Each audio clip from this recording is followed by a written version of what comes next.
Voltamos então à sala de debates, onde estamos com a presença dos 5 candidatos a prefeito de Tupã-Siretã, nesse primeiro debate que as rádios Tupã e Clube 1 FM fazem, com patrocínio de Agropan, Cooperativa Agrícola Tupã-Siretã Limitada, Riedel Máquinas Agrícolas, concessionária Estara para Tupã-Siretã e região, e farmácias associadas aqui em Tupã é Farmácia Econômica. Nós vamos então ao primeiro bloco, e nesse primeiro bloco a Rádio Tupã faz uma questão, ela vai ser a mesma, idêntica para os 5 candidatos que estão aqui presentes, tá? Eu não li ainda a questão, vou ler, e ela vai ser respondida na sequência. Então, primeiro a responder é o candidato Rogênio, depois é o David, depois o Mário, o quarto é o Cristiano e o quinto é o Guga. A pergunta que a Rádio Tupã faz aos candidatos: se for eleito prefeito de Tupã-Siretã, quais serão as 3 prioridades em sua administração? Nós passamos então o microfone agora ao candidato Rogênio para que ele tenha o espaço de 5 minutos para fazer a sua manifestação aos ouvintes da Tupã e da Clube 1 FM.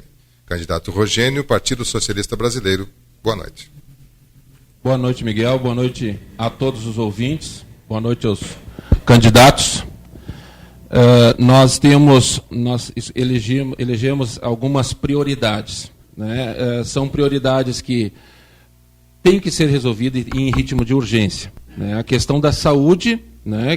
De acordo com uma enquete que nós realizamos, 41% das pessoas estão preocupadíssimas com relação à saúde. Os governos que vêm se sucedendo, né? Aliado à dificuldade de repasses do governo federal, não estão conseguindo gerir esses recursos. Então, eu acredito que tenhamos que ter soluções criativas, né? Inclusive até gerar alguma renda para o município com relação a isso.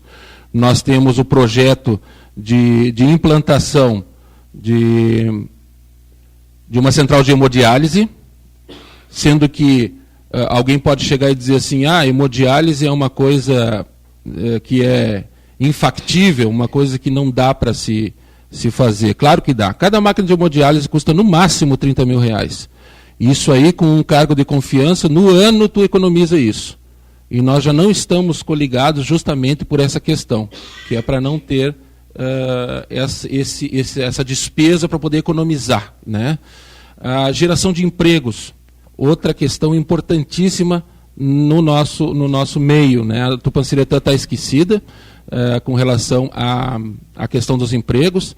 Vamos fomentar essa criação de emprego junto à Fiergs, acesso à Fiergs. Nós vamos consultar algumas empresas que porventura tenham interesse de se instalar em Tupã-Siretã, ou talvez até em outros estados. O fato é que nós não vamos ficar sentados no gabinete esperando que as coisas aconteçam na cidade. Nós vamos ir em busca desse recurso, nós vamos ir em busca dessas melhorias para a nossa cidade. Tendo condições de falar com Fiesp, Fiesc, seja a Federação da Indústria que for, de qual estado for, porque nós estamos numa posição privilegiada, nós estamos no centro do estado e não são 20 quilômetros que vão impedir o progresso e o desenvolvimento de Tupã-Siretã. A questão da saúde, nós falamos, a questão das estradas, do emprego, e agora a questão das estradas. Eu não sei se está faltando qualificação técnica, né, para se fazer um bom aproveitamento das nossas estradas e meios de escoar a nossa produção. Eu não sei o que está acontecendo, só depois que nós estivermos lá é que a gente vai conseguir verificar onde é que está o gargalo, onde é que está o problema e realmente resolver essa questão das estradas.